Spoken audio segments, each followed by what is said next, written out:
नमस्कार, स्वराज एक्सप्रेस में आप सभी का स्वागत है। मैं हूं आपके साथ कविता पांडे। बुलेटिन की शुरुआत करेंगे बड़ी खबर के साथ, जहां बीजेपी नेता पहुंचे सिविल लाइन थाना।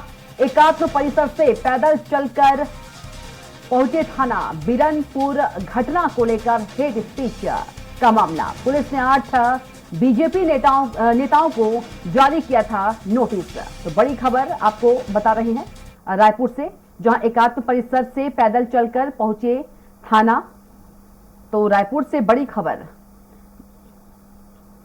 और इसी खबर पर ज्यादा जानकारी के साथ रायपुर से संवाददाता हेमंत शर्मा हमारे साथ बातचीत के लिए जुड़ गए हैं। हेमंत, बीजेपी नेता सिविल लाइन थाना एकात्म परिसर में पहुंचे हैं और बिरनपुर घटना को लेकर पूरा जो मामला है, हेट स्पीच का मामला है, क्या कुछ और इस पर ताजा अपडेट हेमंत आपके पास? देखिए, बिरनपुर घटना को लेकर जिस तरीके से टिप्पणी सोशल मीडिया में बीजेपी नेताओं के द्वारा की गई थी, उस मसले को लेकर 8 नेताओं को नोटिस पुलिस ने दिया था और जवाब मांगा था। आज बीजेपी के जो बड़े नेता प्रतिपक्ष के नेतृत्व में यहाँ पर पहुंचे हैं और जवाब प्रस्तुत किया गया। इसके साथ साथ पुलिस को एक शिकायती पत्र भी कांग्रेस नेताओं के खिलाफ दिया गया है। जी चलिए हेमंत, तमाम जानकारी के लिए आपका बहुत ही धन्यवाद। बिरनपुर मामले में हेट स्पीच के विवाद पर सियासी तलवारें खींच गई हैं। बिरनपुर पर इंटरनेट मीडिया में भड़काऊ पोस्ट करने वाले बीजेपी नेताओं को पुलिस ने नोटिस दिया है, जिससे बीजेपी कांग्रेस में जुबानी जंग तेज होती जा रही है। बीजेपी नेताओं पर प्रशासन की कार्रवाई का विरोध किए जाने पर पीसीसी चीफ मोहन मरकाम का बयान सामने आया है। मोहन मरकाम ने कहा कि बीजेपी के लोग धार्मिक ध्रुवीकरण कर प्रदेश में माहौल बिगाड़ने की कोशिश कर रहे हैं। छत्तीसगढ़ शांत प्रदेश है, यहां भाईचारे के साथ लोग रहते हैं। कुछ मुद्दों को लेकर निरर्थक बयानबाजी हो रही है, जिसकी वजह से सौहार्द बिगड़ रहा है। माहौल बिगाड़ने वालों पर पुलिस कार्रवाई कर रही है। बीजेपी के लोगों को तकलीफ नहीं होनी चाहिए। तो हेट स्पीच पर सियासी खींचतान। देखिए, भारतीय जनता पार्टी धार्मिक ध्रुवीकरण के साथ साथ यहाँ के माहौल को बिगाड़ने का प्रयास किया जा रहा है, जबकि छत्तीसगढ़ शांत प्रदेश है, यहाँ भाईचारा के साथ लोग रहे। मगर कुछ मुद्दों को लेकर जिस ढंग से बयानबाजी हो रही है, जिसके कारण यहाँ सामाजिक सौहार्द बिगड़ रहा है, तो उनके ऊपर अगर पुलिस कार्रवाई कर रही है तो भारतीय जनता पार्टी को नेताओं को तकलीफ नहीं होना चाहिए। देखो, श्री भूपेश बघेल जी बहुत बड़े नेता, आज उनका लेख भी छपा है, बिल्कुल राष्ट्रीय अंतर्राष्ट्रीय मामलों में लेख छपा है। ऐसे विद्वान आदमी को समाज को सिखाने के बजाय, कानून का सहारा लेने के बजाय हेट स्पीच के मामले में अपने घर से शुरुआत करनी चाहिए। खुद की सफाई हम पहले करें और समाज के सामने उदाहरण प्रस्तुत करें और फिर लोगों से कहें। शराब पीना सामाजिक जागरूकता का विषय हो सकता है, शराब बेचना कोई विषय नहीं है। इसलिए हेट स्पीच के बारे में हमारे घर में बोले तो वो हेट स्पीच नहीं है, लोग कहें तो हेट स्पीच है। कांग्रेसी कहें कुछ भी बोल दें किसी के खिलाफ तो वो बिल्कुल बेसम्मत है। तो इसलिए उनकी परिभाषा कर ली जाए, कहाँ तक हेट स्पीच माना जाएगा, कितने को माना जाएगा, कैसे माना जाता है उसको, और उसके बाद फिर कानून की तरफ बढ़ें।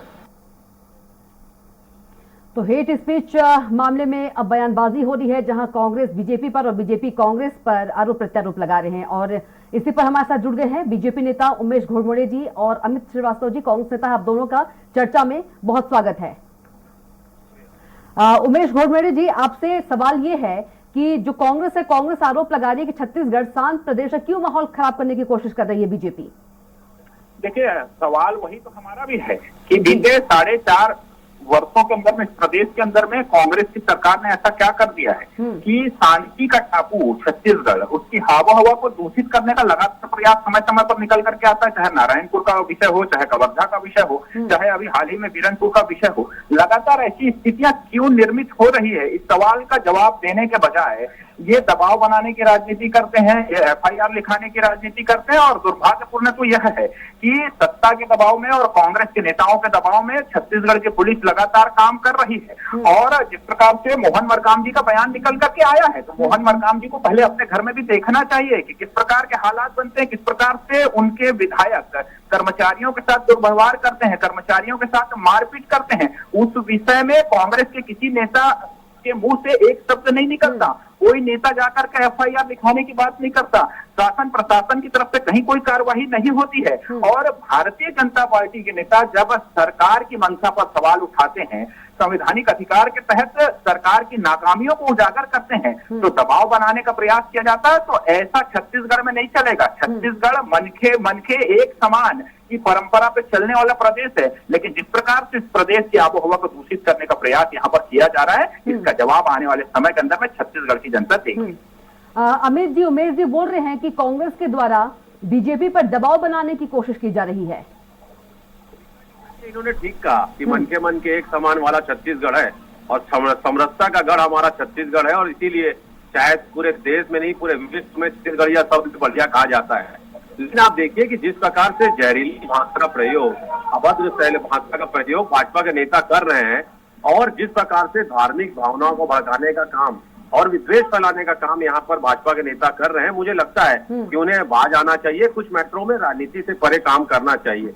छत्तीसगढ़ के समृद्धि, खुशहाली और छत्तीसगढ़ की तरक्की के लिए, क्योंकि मैंने कहा ना कि छत्तीसगढ़ तरक्की का गढ़ बन चुका है और बीजेपी के पास अब कोई मुद्दा नहीं है, तो कैसे अपने वजूद को जिंदा रखें, उसके लिए ये लगातार अलग अलग बयानबाजी कर रहे हैं। लेकिन आपको मैं बता दूं कि कानून सम्मत, विधि सम्मत यहाँ पर कार्रवाई हो रही है। और मैं आपके माध्यम से कह दूं, जब भूपेश है तो भरोसा है, लोग ऐसे नहीं कहते। अगर आपने कुछ गलत नहीं किया है तो आपको घबराने की जरूरत नहीं है, और अगर आपने कुछ गलत किया है तो आप कितने बड़े भी आप व्यक्ति होंगे, आपको कानून बख्शेगा नहीं। ये भूपेश बघेल जी की सरकार है। और मैं आपके माध्यम से कहना चाहता हूँ कि हमने तो नहीं कहा था भाजपा नेताओं को कि आप ऐसे भड़काऊ पोस्ट डालिए, लेकिन अगर उन्होंने पोस्ट को डाला है फेसबुक में, ट्विटर में, अखबारों के माध्यम से जो हमारे साथियों ने शिकायत की थी, तो आज उनको 17 तारीख के 2 बजे तक सिविल लाइंस थाने में जाके उनको अपना पक्ष रखना था। लेकिन यहाँ लोग जी अमित जी, अजय चंद्राकर जी इसी पोस्ट पर बोल रहे हैं कि बीजेपी कहे तो हेट स्पीच और कांग्रेस कहे तो कुछ भी नहीं। देखिए, ऐसा कुछ भी नहीं है। मैंने कहा ना कि ये तो लोकतंत्र को कलंकित करने का काम तो देश में बैठे हुए हुक्मरान और वहाँ की सरकार कर रही है, जहाँ लोगों को बोलने की आजादी नहीं है। हमने तो पहले उन्हें नोटिस दिया है, अपना पक्ष रखने के लिए कहा है। अगर वो गलत नहीं है, अगर उनको लगता है कि उन्होंने कुछ नहीं किया है, तो जाके सिविल लाइंस थाने में अपना पक्ष रख दे, विधि सम्मत कार्रवाई उनके ऊपर होगी। अगर उन्होंने कुछ नहीं किया है तो कानून उनके साथ है। लेकिन क्योंकि उन्होंने किया है, वो जानते हैं, इसीलिए मुद्दों को भटकाने का काम लगातार बीजेपी के नेता कर रहे हैं। और मैं फिर आपके माध्यम से कहता हूं कि छत्तीसगढ़ समरसता का गढ़ है, उसे यहाँ पर पिज्जा में जहर घोलने का काम कम से कम बीजेपी के नेता ना करें, ये हमारी उनसे उम्मीद है।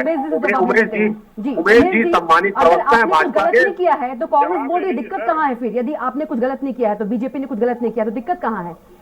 देखिए, हम तो अभी सिविल लाइन थाने में मौजूद हैं और आपको आवाज भी आ रही होगी, और हम तो आए हैं क्योंकि हमने गलत नहीं किया है। हमने संविधान के दायरे में सरकार से सवाल किया है। कि बता दें कि सरकार से सवाल करना क्या छत्तीसगढ़ के अंदर में गुनाह है क्या? और अभी कानून की परिभाषा भी अमित श्रीवास्तव भी यहाँ पर बता रहे थे कि भैया आपने कोई गलत नहीं किया है तो आपके ऊपर कोई कार्रवाई नहीं है। दरअसल अमित श्रीवास्तव जी और कांग्रेस के हिसाब से परिभाषा ये है कि अगर कोई विधायक किसी कर्मचारी के साथ दुर्व्यवहार करे, गलत करे, उसके साथ दुर्व्यवहार करते हुए उसके साथ मारपीट करे, गलत करे, उसके बाद भी छत्तीसगढ़ में कहीं कोई कार्रवाई नहीं होती है। लेकिन भारतीय जनता पार्टी का कोई भी नेता अगर सरकार की नाकामी को उजागर करता है, सवाल उठाता है, सरकार की असंवेदनशीलता जो बीरनपुर के विषय में देखने के लिए एक भी सरकार का नुमाइंदा मुख्यमंत्री से लेकर के 5-5 मंत्री उस क्षेत्र से आते हैं, एक भी संवेदना का एक शब्द व्यक्त नहीं करता। यहाँ तक कि पीड़ित परिवार से मिलने के लिए नहीं जाते हैं। उन विषयों का अगर भाजपा के नेता उठाते हैं तो दुर्भावना पूर्वक दबाव